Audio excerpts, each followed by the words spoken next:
नमस्कार दोस्तों, आपका स्वागत है। दोस्तों, आज का हमारा विषय है पैमाने के प्रतिफल। पैमाने का प्रतिफल का नियम अर्थशास्त्र में एक महत्वपूर्ण स्थान रखता है। इसका आशय यह होता है कि जब कोई फर्म अपने उत्पादन के सभी साधनों की मात्राओं में एक ही अनुपात में एक साथ वृद्धि करती है और इसके परिणाम स्वरूप समस्त उत्पादन की मात्राओं में जो परिवर्तन होते हैं उसे पैमाने का प्रतिफल कहते हैं। सामान्य भाषा में हम कह सकते हैं कि जब एक फर्म अपने उत्पादन के समस्त साधनों में एक साथ वृद्धि करती है तो इस वृद्धि के परिणाम स्वरूप जो उत्पादन की समस्त मात्राओं में परिवर्तन हुआ है उसे हम पैमाने का प्रतिफल कह सकते हैं।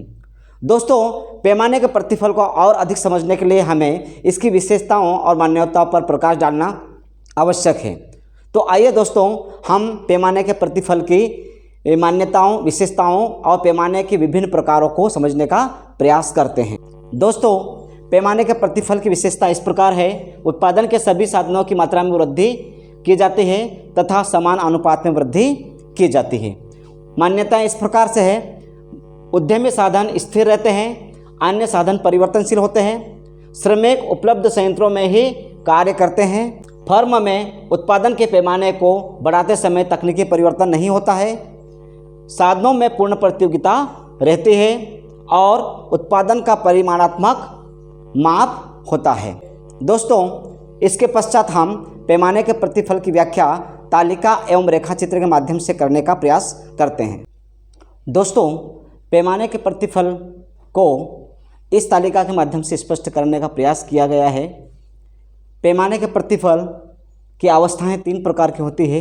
पैमाने के बढ़ते प्रतिफल, पैमाने के स्थिर प्रतिफल और पैमाने के घटते प्रतिफल।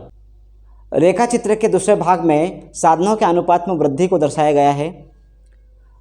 इस कॉलम में कुल उत्पादन को दर्शाया गया है, इसमें सीमांत उत्पादन को दर्शाया गया है और इस कॉलम में प्रतिफल की अवस्था को दर्शाया गया है। हम पहले क्रम में देखते हैं तो एक श्रमिक और 3000 रुपये साधनों में वृद्धि करते हैं तो कुल उत्पादन 5 इकाई होता है और सीमांत उत्पादन भी 5 इकाई होता है। जैसे ही साधनों के अनुपात में वृद्धि करते हैं, अर्थात यहाँ से यहाँ पर आते हैं, तो कुल उत्पादन में वृद्धि होती है और सीमांत उत्पादन भी बढ़ता हुआ दिखाई दे रहा है। इसी प्रकार इस क्रम से इस क्रम पे आते हैं, अर्थात साधनों के अनुपात में फिर से वृद्धि करने पर कुल उत्पादन 11 से 18 इकाई पर पहुंच जाता है और सीमांत उत्पादन 6 से 7 इकाई पर पहुंच जाता है। इस प्रकार यहाँ तक की अवस्था हमारी पैमाने के बढ़ते प्रतिफल को स्पष्ट करती है। इसके पश्चात 4, 5 और 6 के क्रम पर साधनों के अनुपात में वृद्धि करते हैं तो हम देखते हैं कि कुल उत्पादन तो बढ़ता हुआ दिखाई दे रहा है, लेकिन सीमांत उत्पादन हमारा स्थिर हो गया है। अर्थात सीमांत उत्पादन जो 4थी इकाई पे था वो 6ठी इकाई पर भी एक जैसा ही दिखाई दे रहा है और इस अवस्था को हम पैमाने के स्थिर प्रतिफल कहते हैं। अर्थात उत्पादन के साधनों में समान वृद्धि करने पर भी कुल उत्पादन में उसी अनुपात में वृद्धि होती है।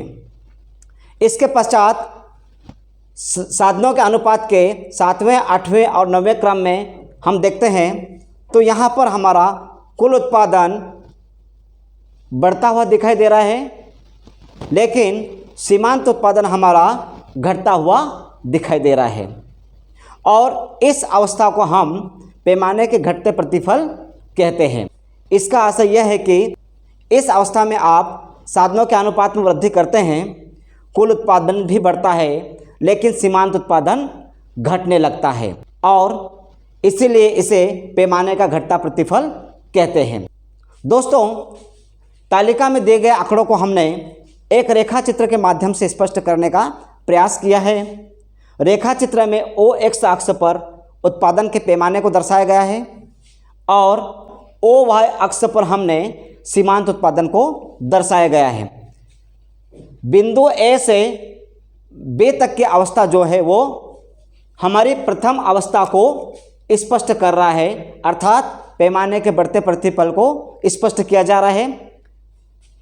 इसी प्रकार B से लेकर C तक की अवस्था हमारी द्वितीय अवस्था को स्पष्ट कर रहा है, अर्थात यहाँ पर पैमाने का स्थिर प्रतिफल का नियम लागू हुआ है। इसी प्रकार C से D तक की अवस्था तृतीय अवस्था है, जो पैमाने के घटते प्रतिफल की अवस्था मानी जाती है। दोस्तों, इस प्रकार हमने रेखा चित्र एवं तालिका के माध्यम से पैमाने के प्रतिफल की तीनों अवस्थाओं का वर्णन किया है। उम्मीद है कि आपको मेरा यह वीडियो पसंद आएगा। यदि आपको मेरा वीडियो पसंद आता है तो आप इसे लाइक करें, शेयर करें। धन्यवाद।